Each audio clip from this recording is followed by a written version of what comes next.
Good afternoon to our Regional CHED Director, Attorney Aliswag, and to our CHED MIMAROPA executives, as well as the executives of different HEIs and our participants.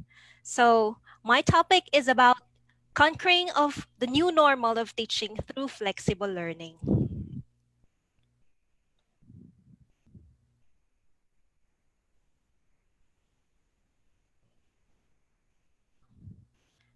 Okay. Here are the subtopic about flexible learning.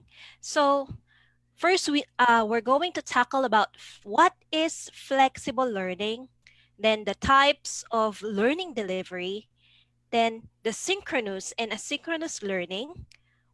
Fourth is the online teaching tools. Fifth is the essential technologies. And sixth is the transitioning from the education disruption to the new normal.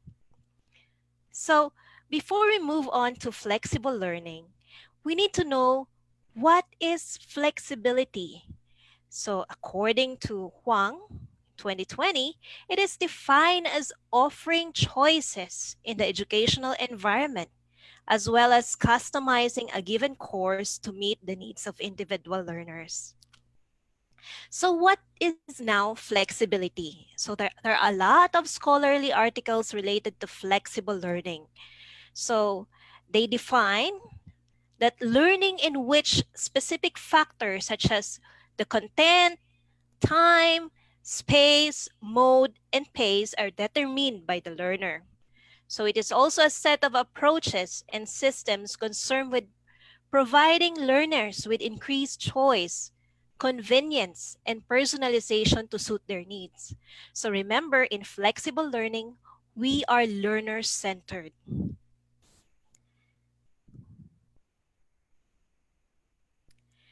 So flexible learning is also defined by our CHED Commissioner, Prospero de Vera, as a broad term that focuses on the design and delivery of the programs, courses, and learning intervention that address learners' unique needs in terms of their pace, place, process, and product of learning. So let's check what's the difference between the traditional and flexible and the combination of which.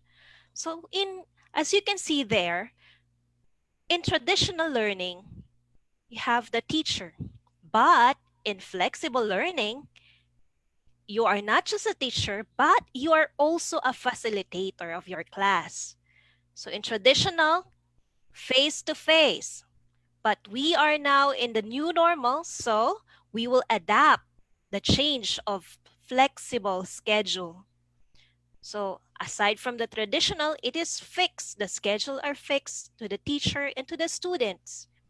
Then it is teacher centered, since while on the other way around, flexible use online communication, learner centered, and learning by doing. While in traditional, there is a content coverage, but in flexible, higher order of thinking skills, which is the creativity. The teacher should be more aesthetic. The interaction or the class will be interactive and flexible grouping configuration. So looking back to the traditional through the Bloom's technology, which is more on knowledge base, memorization and recall. And imagine a whole group of configuration. But these two both have their variety of instructional techniques. So they have different shaded learning groups and individual activities and feedback. Both of them can do as well. So who are the key participants to this flexible learning? So the main participants for this flexible learning who puts more weight on their time are the parents, because the parents will serve as the guidance to our learners. So they need to set the time management for their kids or for their children. They will serve as also a tutor and assistant to the students in terms of flexible learning. So another key participant is the teacher. Why? Because this teacher will be converting their written modules or written resources into an electronic resources. So the use of ICT, teachers should be technical, teachers should adapt to these changes, to this new normal. And then the students as our learners. Then another key participants will be school leaders.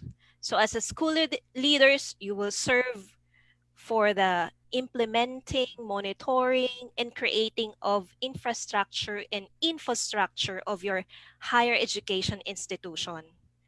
So those are the key participants.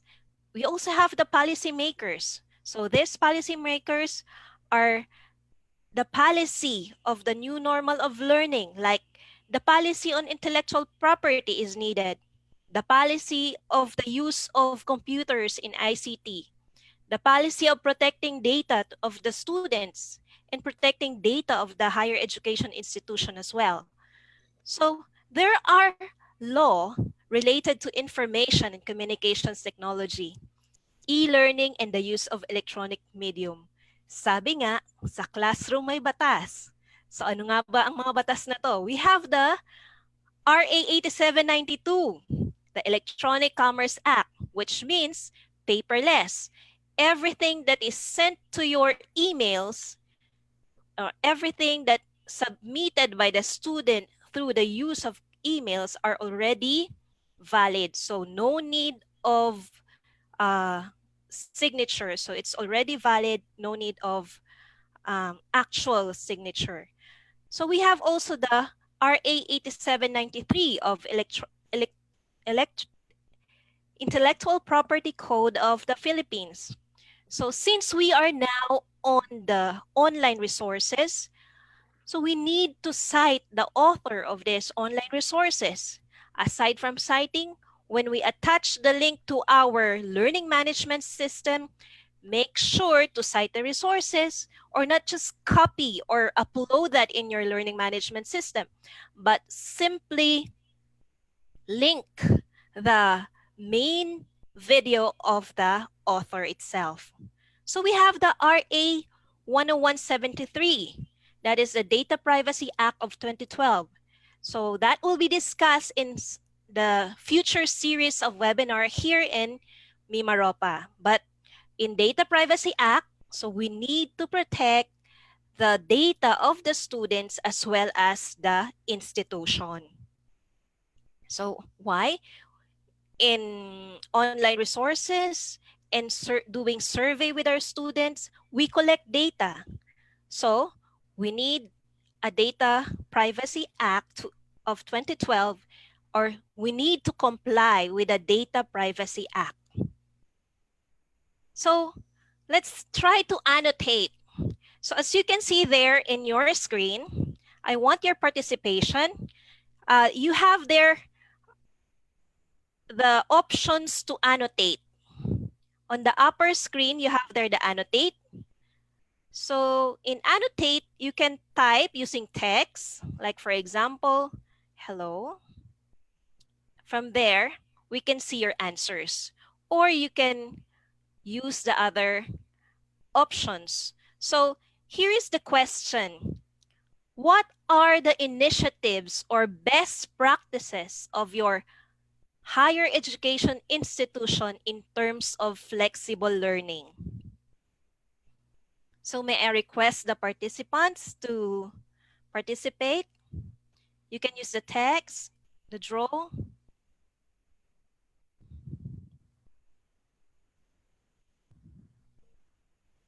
And then we will screenshot the answers.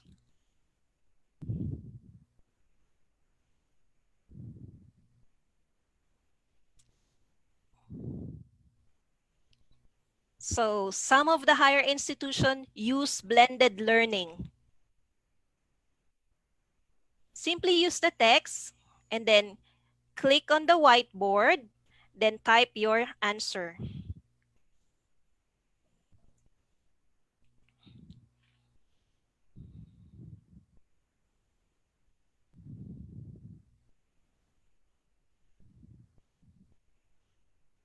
You can answer directly.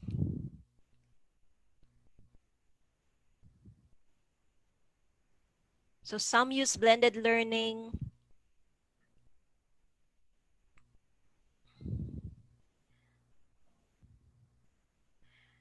There is a greater massive trainings also for each HEI on how to be flexible, on how to use this learning management system. So some use modular learning. Yeah, some use learning management system. So other schools have their own proprietary learning management system, which means paid. There are also non-proprietary learning management system that are free, especially when your university or your HEI has the that edu.ph. So you will enjoy all the free or the G Suite of that edu.ph. So a lot of the universities, so I'm going to screenshot this for all the answer. So here in MIMAROPA, okay, let's, Ma'am, sa amin po, ay, sorry po. okay, you might, yes sir. Ma'am, for us, we make use of video lecture in order to enhance the understanding of our student for the use of the module, and at the same time, we find alternative means in demonstrating the skills factor of the learning outcome. Yeah. So flexible learning na sila, sir. So some of them use the Edmodo. Edmodo is a free learning management system wherein the students or the learners as well as their parents interact. So the parents, the learners, as well as the facilitator or the teacher. So some use Google Classroom. Remember, if your university uses the corporate email .edu.ph, you will enjoy all the free G Suite of the Google Classroom or the Google Apps that is for .edu.ph. Okay, I'm going to clear this out. I hope na na-screenshot po ng ating Schoology, another LMS, correct?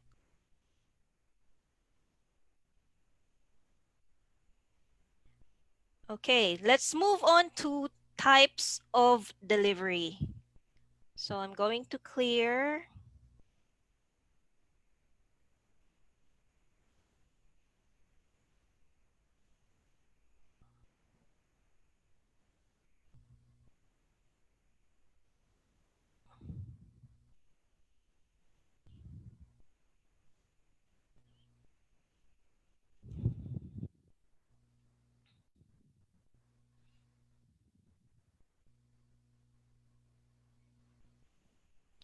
So as you can see there, when we were doing the annotation, so the participants, mostly they use blended learning. So some HEIs also use different tools available online, like the learning management system. So blended learning, what is blended learning? So it is a combination of modular and face-to-face. So there are times that you can be modular, there are times that you can be face-to-face. So next. When you think of learning, what comes to mind? Undoubtedly, your thoughts will turn to the traditional classroom featuring an instructor standing in front of a group of students imparting years of wisdom. In recent years, you may have been exposed to WBT, or web-based training, also known as e-learning. The benefits of learning online can't be ignored. Less travel, learning at your own pace at the time of your choosing, and wearing your pajamas to class. Classroom learning typically succeeds or fails based on the abilities of the instructor. WBT learning succeeds or fails based on the quality and instructional design of the learning module.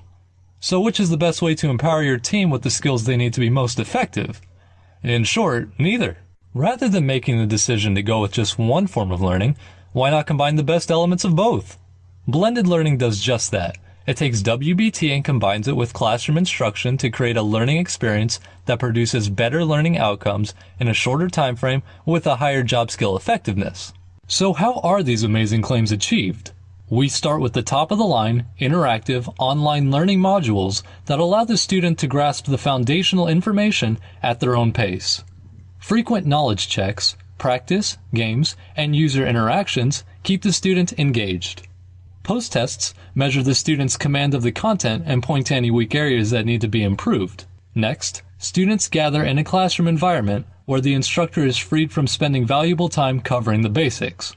Instead, the instructor builds upon the foundational knowledge and introduces higher-level concepts, which are then related to the student's specific work responsibilities. When appropriate, the class will work through a related project together to put all they are learning into action. Be warned, however, that simply because you have WBT paired with a classroom event does not guarantee a successful blended learning outcome. The OpusWorks cloud-based learning platform has been finely tuned over many years to orchestrate successful blended learning classes for both students and instructors. Modules, testing, assignments, materials, games, videos, class dates, message boards, instructor chat, class polling, project tracking, reporting, statistics, and more all combine to form the backbone of the learning experience. When teamed with properly trained instructors, the results are simply unbeatable.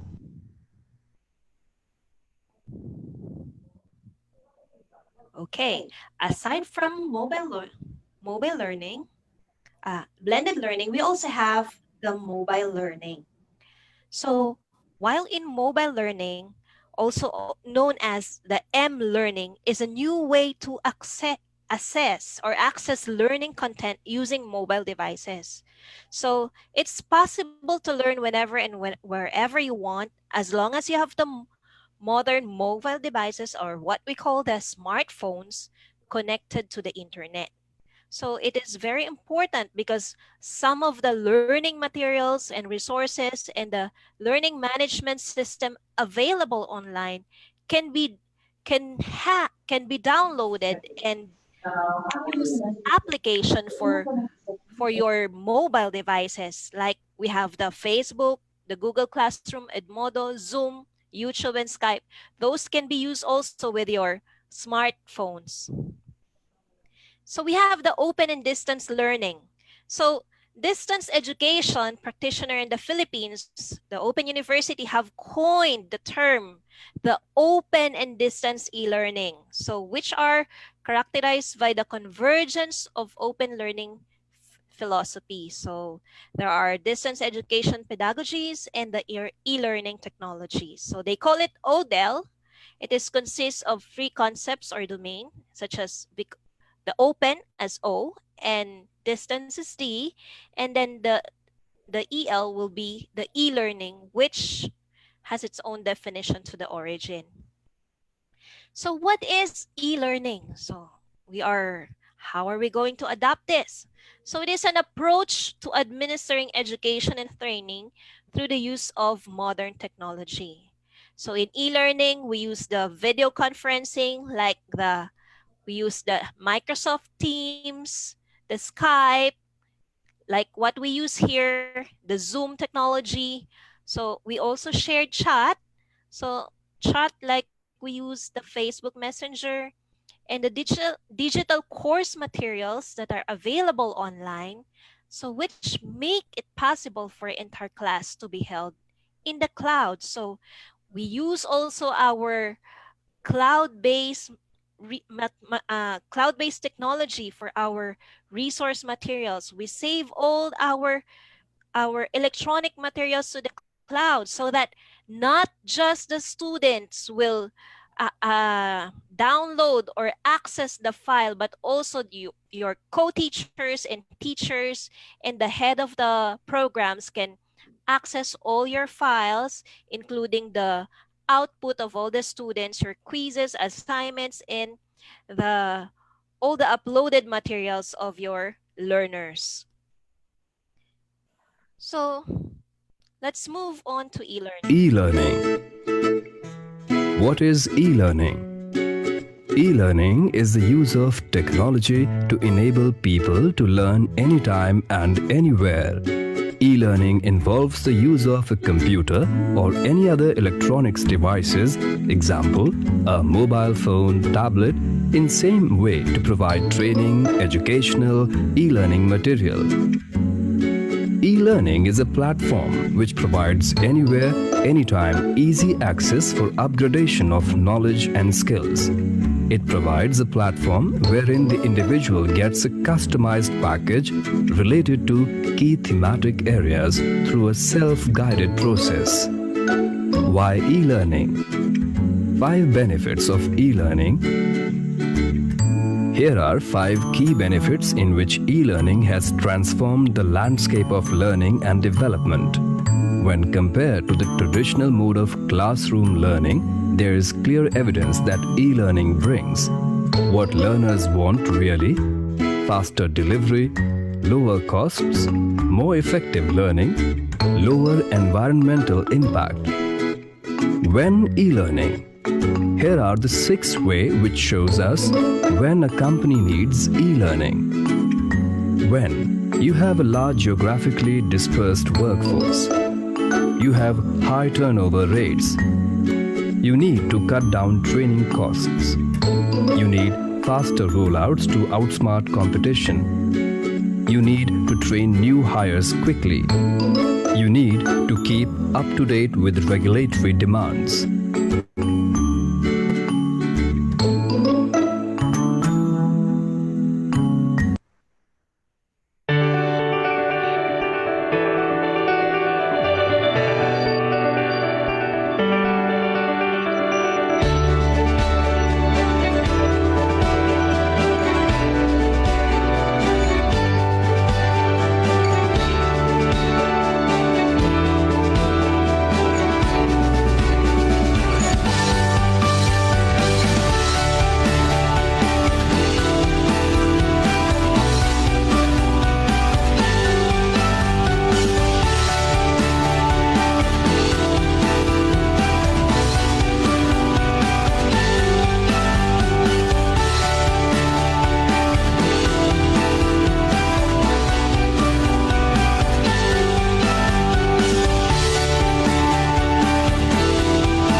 So aside from those flexibility like the blended learning, mobile learning, flexibility can be found also in our on-campus classroom learning. So the distance education, it's like the open learning, the independent learning, the teleteaching, the use of our phone, resource-based learning, computer-managed learning, just like the LMS, computer-assisted learning, the online learning, multimedia learning, using the use of all the multimedia devices, and the virtual learning. So a flexible learning environment. An integrated approach to flexible education is an environment which includes, where appropriate, choice in the time, including flexible entry and exit points at which study occur, the pace at which the learning proceeds, the place, both physical and virtual, in which study is conducted, the content that is studied, the learning style adopted by the learner, the form of assessment employed, the option to collaborate with others or to learn independently how teaching is staffed, and the mix of all the flexible learning environment at any given course or unit. These choices must be made within a framework which maintains sound and consistent academic standards. A useful approach to embedding flexibility is to consider in relation to how and to what extent it is being integrated in leveraging key dimensions of learning and teaching. And these are the following. Learning experience design. This is about the design and development of productive learning so that each learner is able to make most of the learning opportunities they afford. The learner content engagement. It is about learners' engagement and interaction with the subject matters in which the suit individuals their styles and approaches to studying its time, place, and pace. The learner-teacher engagement. It is about choices learners have in relation to mode and method of their engagement and interaction with their teachers and tutors. Fourth, the learner-learner engagement. This is about choices learners have in relation to the mode and method of their engagement and interaction with their peers in small and large groups, and in an offline and online educational settings. Fifth is the learner engagement with the learning environment. This is about adaptable access, interaction, and engagement with the learning environment, such as with mobile devices, Wi-Fi access, and innovative use of study pace. 6 is the learner engagement with assessment activities. This is about choices learners have in relation to the fulfillment of their assessment requirements. 7th is a learner engagement with feedback. This is about choices learners have in relation to access to feedback on their learning and assessment activities. 8. The learner engagement with the institution. This is about choices learners have in relation to their engagement with the services of the educational institution.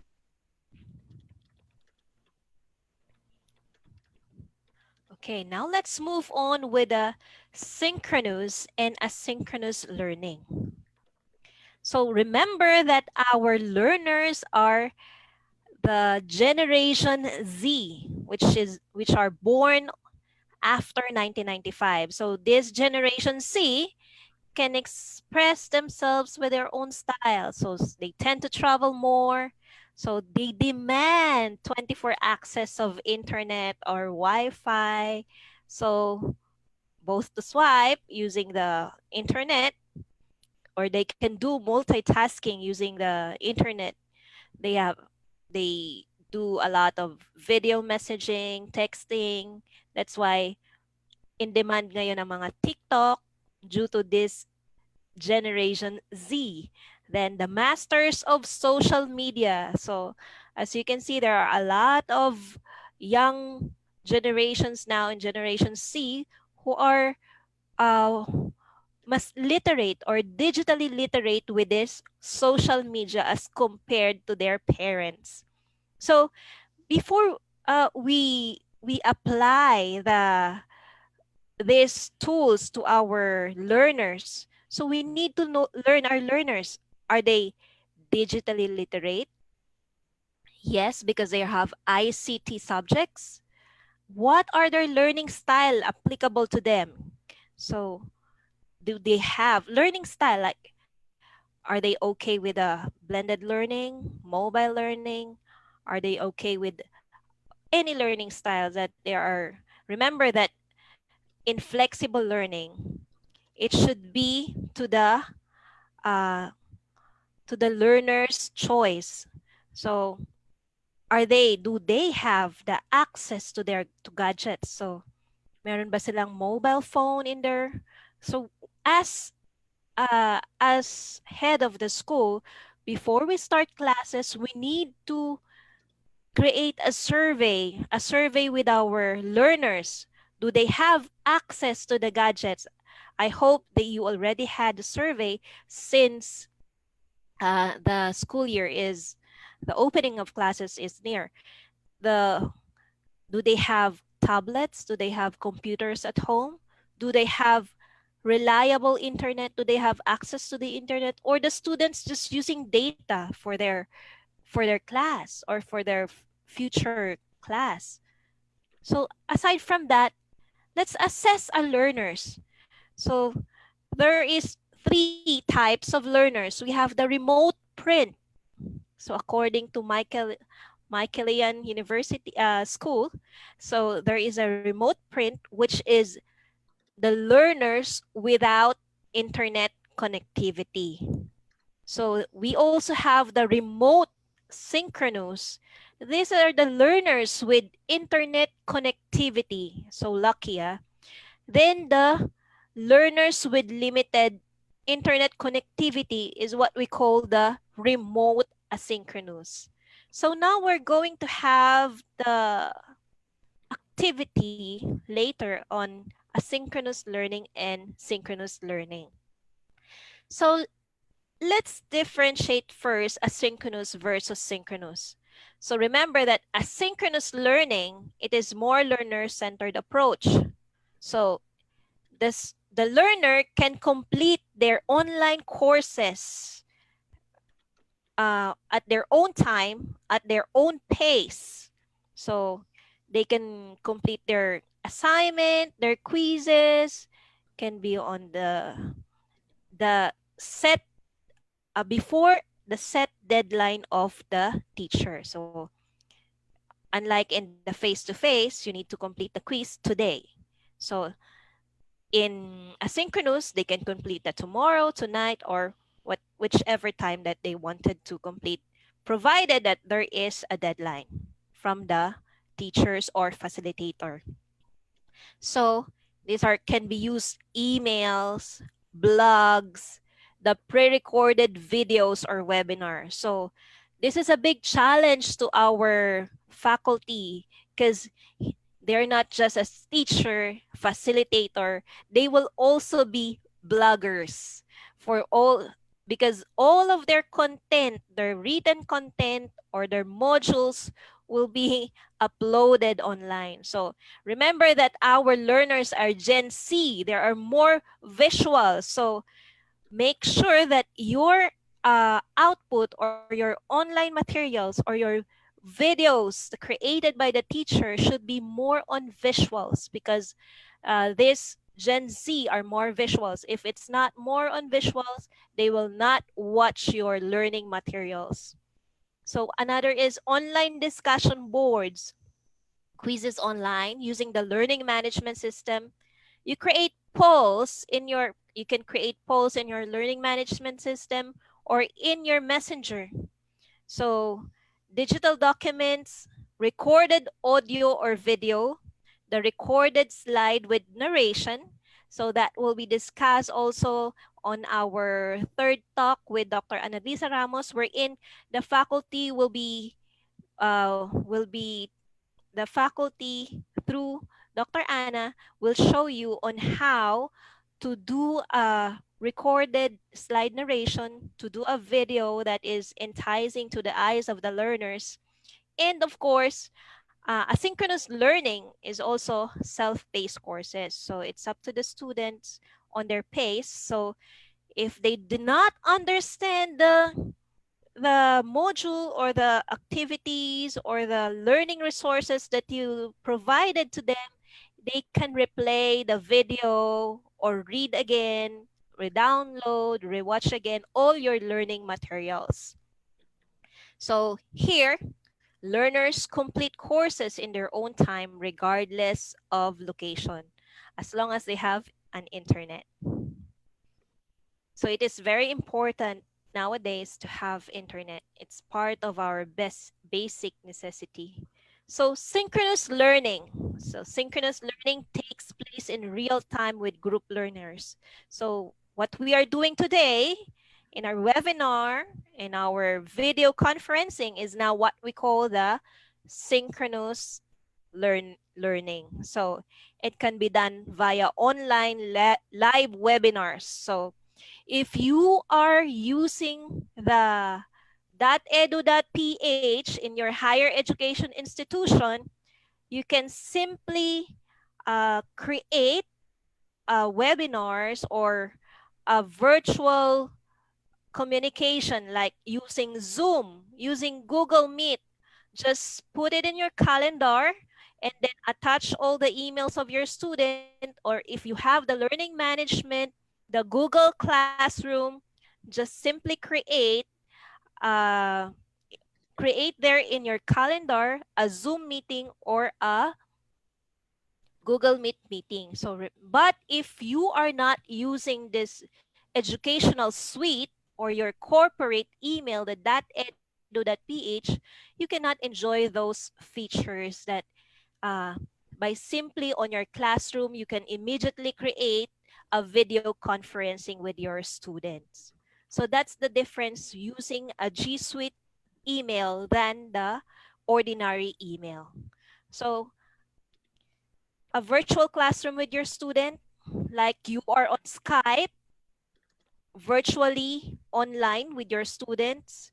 So use with the live presentation, using live audio or video chat, so live quizzes and live polling with the students. So we will be having a live polling here as well. So collaborative and feedback friendly with Synchronous. Automatically, when you ask questions with your teachers or your facilitator, uh, they can answer immediately, and some of the learners can give feedback with other learners. So let's again do an activity. So in your annotation there, annotate, just simply click any icons like to annotate or check if your students are. So what are your learners? Are there the majority, The majority of the learners are remote print, so learners without internet connectivity, yeah. And then learners with internet connectivity, majority. So please take note of this to our host, the answer of our participants. So are they remote asynchronous, learners with limited internet connectivity? So let's see what are the majority of our learners here in MIMAROPA.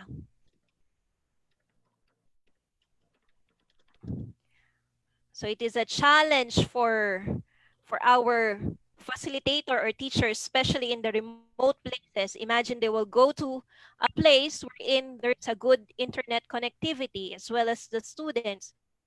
So it will be a challenge for us, not just teacher and also for the students as well.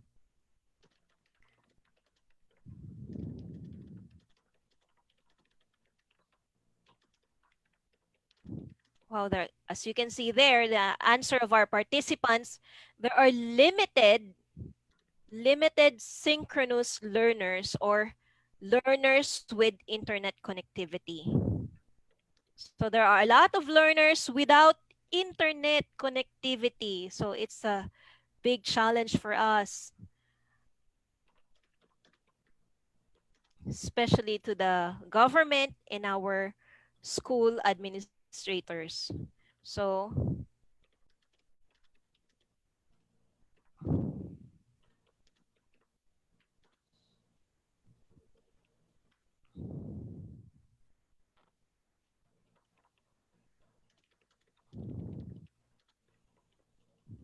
okay, I think we're done. So the result of our poll, there are a lot of remote print. So in Mimaropa, so it is a big challenge for us because there are a lot of remote print. So we can go on blended learning. So when we say flexible learning, it's not just online. It can be offline or online. So in our poll here, there are in Mimaropa, there are a lot of students or learners without internet connectivity. So that is why our policymaker as well as the school heads or administrator has a greater role in this flexible learning to solve all these challenges. Okay, let's clear all drawings. Meron pa bang hahabol? Okay, I'm going to clear all the drawings. Okay. Now let's move on to the next, the online teaching tools. So we all know the traditional on how traditional tools on online teaching, traditional tools. Now we move on to the online teaching tools. So in doing an online teaching tools, you need to develop an online course plan as well. So to develop a course plan, you need to first create a module. So module, unit, and schedule of all your topics in particular courses. For example, so the common to all IT, IS, and computer science, the programming 1 and programming 2. So you need to create a module for each courses, for each unit, for each week schedule of the class. So it will be not just a small work, but a bunch of work, especially if you're handling more than 4 subjects in your class. So next, do the learning objectives, the topics in developing your online course plan. Then the learning resources and learning activity. Make sure in your learning resources and in learning activity, you need to identify what am I going to do with these learners who have no internet, or what we call the remote print. So what are the tools that I'm going to use for these students who are learners that are asynchronous, learners that are synchronous learners. So you need to differentiate or create a plan for your synchronous learners, for your asynchronous learners, and your learners who are remote print or learners who have no internet connectivity. So that is the course plan that you are going to create for each assessment or for each quizzes, for each assignment, for each activities, and for your each subject or courses. Then lastly is the assessment of your students. So next, what are the online teaching tools available? So we have the learning management system. So there are Moodle. Some of the universities are using Moodle, wherein the teacher posts their topics, their learning materials, their assignment and quizzes, and then put a deadline on it. And then wherein they interact with the students online.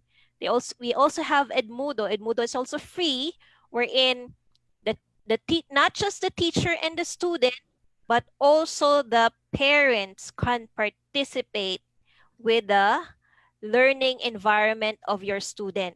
So the parents can check what is the grade of my student as of now, what is the performance of my child as of now, what do my child have an assignment from their teacher. So you can check as a parent using this platform. We also have the Google Classroom. So it is available with using your Gmail or your G Suite for Education account or the .edu.ph email.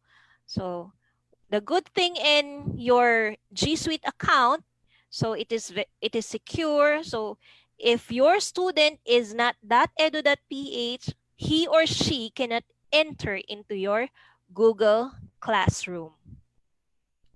So another online resources. So we have the Khan Academy. So YouTube YouTube, a lot of teachers now are uploading all their resources or all their lectures in YouTube.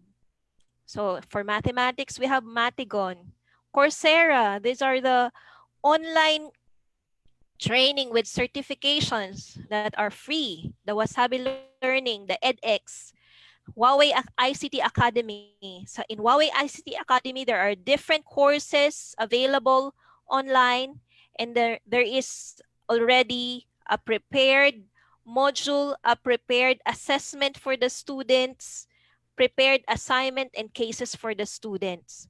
So also the edX has also other features like that.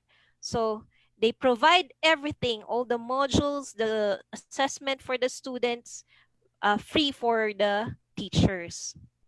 So there are a lot of online resources available. So as unlike to before in traditional, we focus on the book itself or the references that is required in the class. But while in online teaching tools, there are a lot of available resources online that are for free.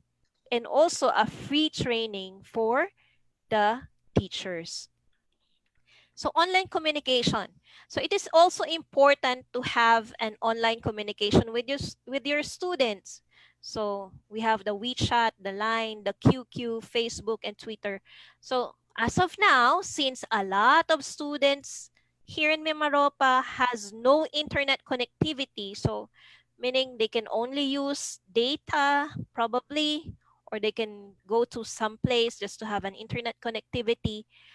Messenger is the one of the best way as of now as best practices because Messenger has free data. So students can view your message from the facilitator or teacher regarding their classes or announcement. So we have the video conferencing. So as teacher, we need to equip on how to use this following video conferencing like the Zoom that we are using now, Skype. So it is important to the higher education institution to subscribe with Zoom, especially in this new normal. It is free for only 40 minutes, but it is not free after, and there are limited participants. So Skype, the Cisco WebEx, Google Hangouts, the Flipgrid, the Microsoft Teams, and Kahoot. So those are the video conferencing available. So there are a lot of video conferencing available, but these are the features who have free features. Okay, now let's move on to essential technology. So why not basic technology? It is essential now because online teachers, so what are the essential as teachers or as facilitators now? So if you will be teaching online or doing videos or having video conferencing with your students or doing a pre-recorded videos, so make sure to consider your background. So your background should be not disturbing home background, like you are in a kitchen, you're in a sala, and there are a lot of people walking or passing by. So it is a distraction to your student. So probably the best thing is that use a white background or a company background. So some of the elementary teachers uses posters, stickers, magnet shelves, whiteboards to their classes, to their online classes. So some teachers uses green screen and digital backdrops like what we are using today. I'm using a digital backdrop. Then make sure that the room is noise free, clutter free, and well lighted. So imagine the noise of the rooster, the noise of the dog barking, the noise of the train, or any vehicle passing to your house that can be heard by your student. That can imagine those things are the distractions to your learners. So make sure that it is noise free. So why is it again not basic? It is essential because you need to invest with this flexible learning. So in order for your learners to hear you better or to have a noise free, make sure that you have a noise canceling device or headset so that they will the noise from your area will be minimized. So a noise canceling headset. This is a sample of a noise canceling headset. So our health is also an issue. Imagine if you will be working for hours, talking for hours, video conferencing, live or recording all your materials, creating all your online materials using an ordinary chair. So you will have a back pain. So it is important that you have an ergonomic chair as well. So after that, the less of uh, pain in the back and pain everywhere, because talking for 4 hours is not just without stretching, is also one of the major cause of your back pain issue. And outfit is also important. So your outfit should be presentable, decent, and commands respect. So make sure that it is not just the homeware, your pambahay na damit. So make sure that even though yung iba, there are well dressed sa upper side, sa lower side naka-shorts. So here are the technical requirements. So you need to have a personal computer or a laptop.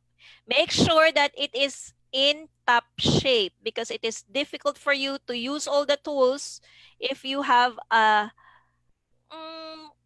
low specification of computer. So the minimum will be Core i3 and upper.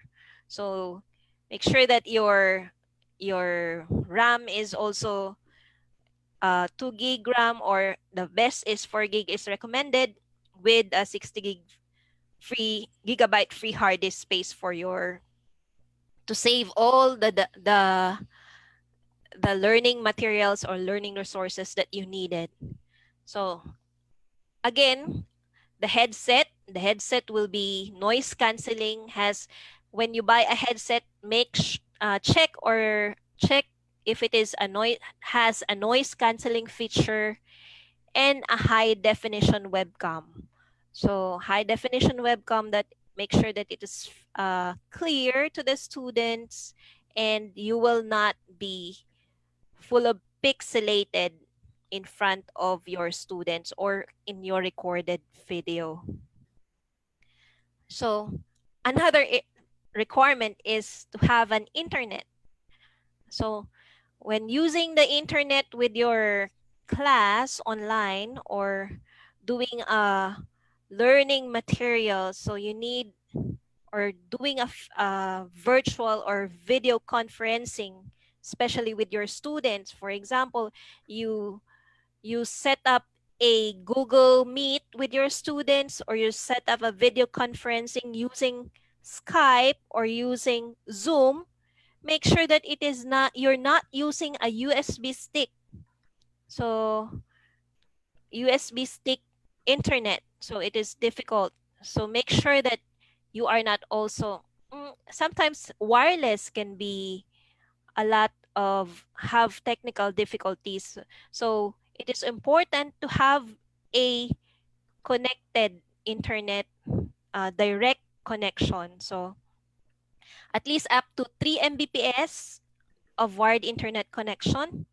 So you need to test your speed before you're going to your class.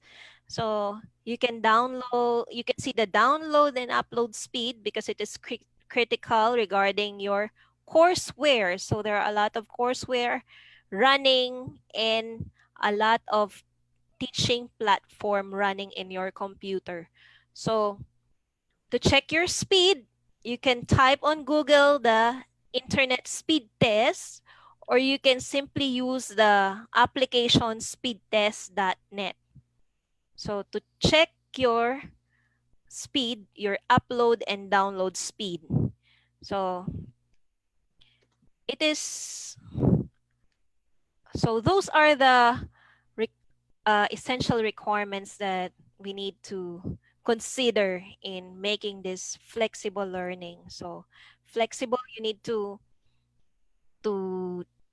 choose between different types of learning modalities or tools that are available.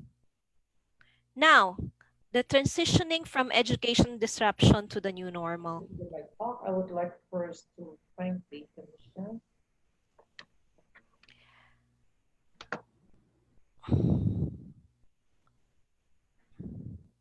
Okay.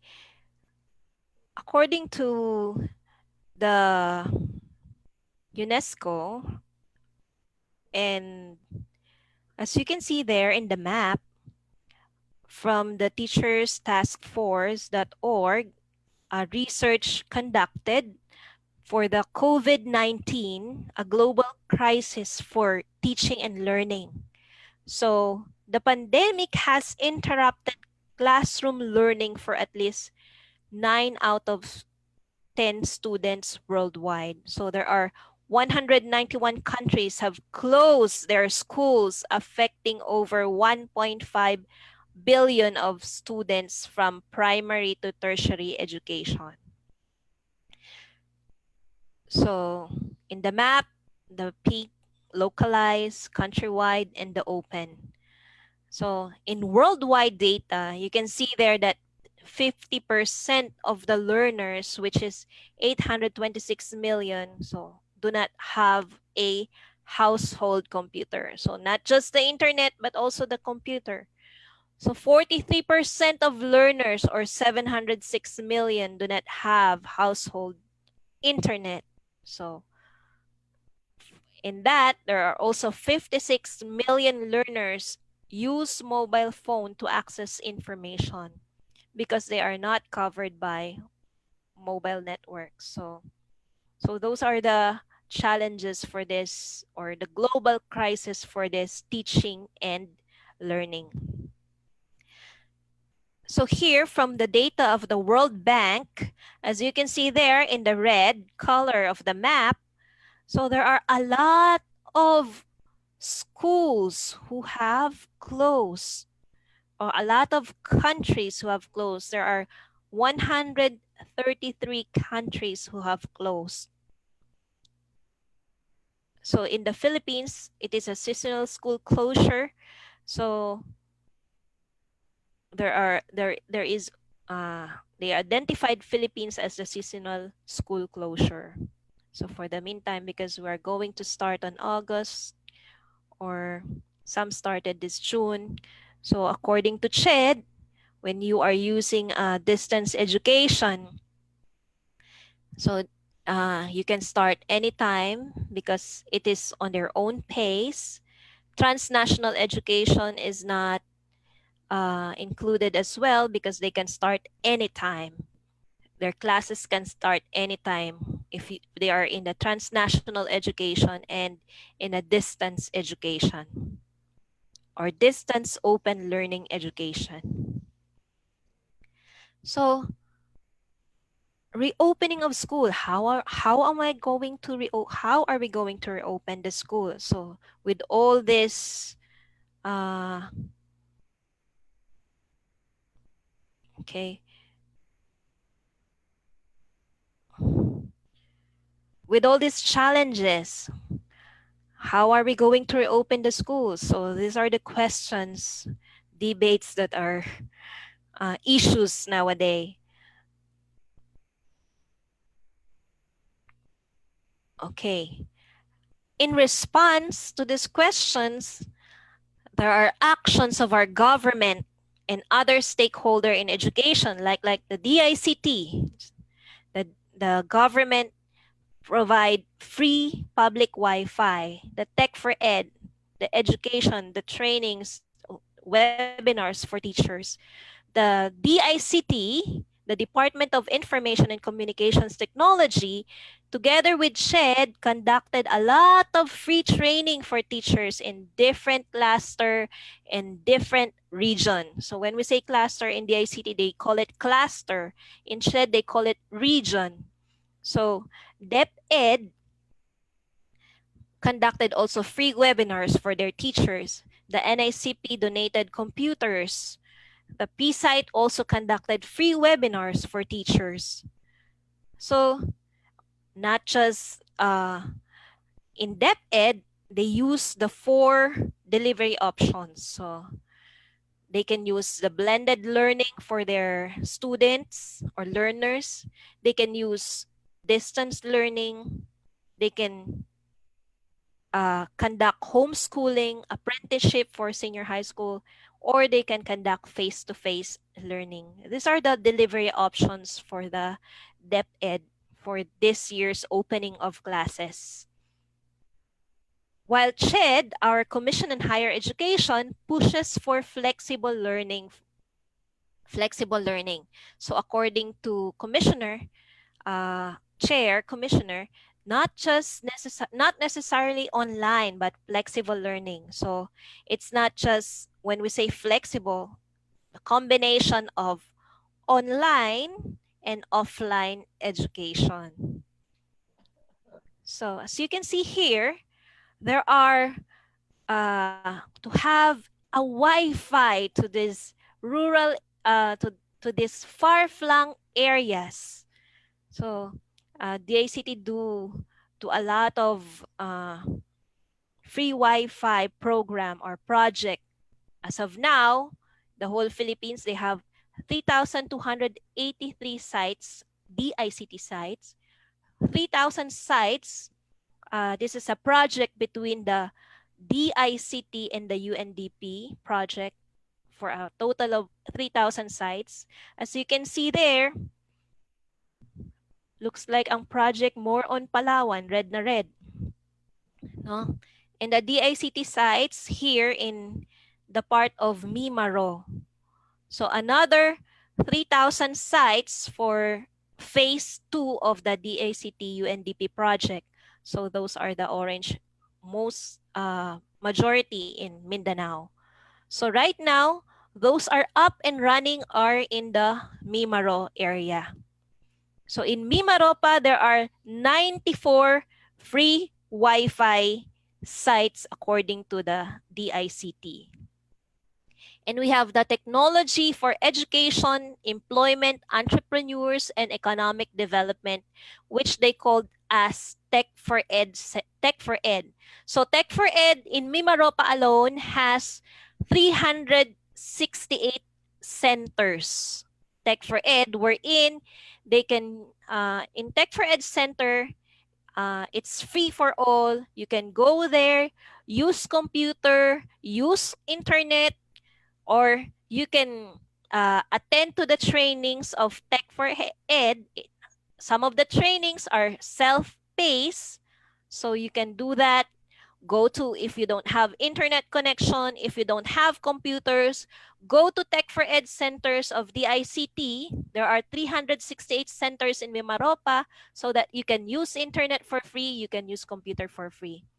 So the CHED and the ICT had a partnership to create an online training for teachers as well. This is the Luzon Cluster 3, we call it Luzon Cluster 3 in the ICT. They call it Luzon Cluster 3. And the counterpart in CHED, it's Region MIMAROPA. So in Luzon Cluster 3, these are the available online training for teachers. So not just in Cluster 3, there are also schedules for different chapters. So another response to this survival of pandemic in terms of education is the Philippine National Public Key Infrastructure. So this is a part of its effort to provide assistance to education sector in adapting the new normal. So the Department of Information and Communications Technology, or DICT, offers one of its core services, what they call as the PNPKI, to the officers and key officials of CHED, Commission on Higher Education, to the president and key staff of the state universities and colleges. So the PNPKI service is currently free of charge. So these are the fingerprints or digital fingerprints, or they facilitate in the processing of digital signatures for eligible individuals. So remember, we are going to conduct a lot of online graduation, a lot of online seminar, webinars, trainings. So these are all online. All the certificates will be given online. So the DICT provides a service for free when it comes to processing of digital signatures for the president and key staff of the state universities and colleges. Okay, aside from other webinars, CHED PSITE, also CHED in partnership with PSITE, have also a series of webinars. So these are the examples of the series of webinars conducted by CHED and PSITE. So this is also in Region 4. And the last seminar held in June 13. So that's all for my topic on flexible learning. And you can contact me on my email, mjabweg@psu.palawan.edu.ph. So hope to see you on June 26 and 27 for the next webinar as well. Okay, that's all for my topic. Thank you.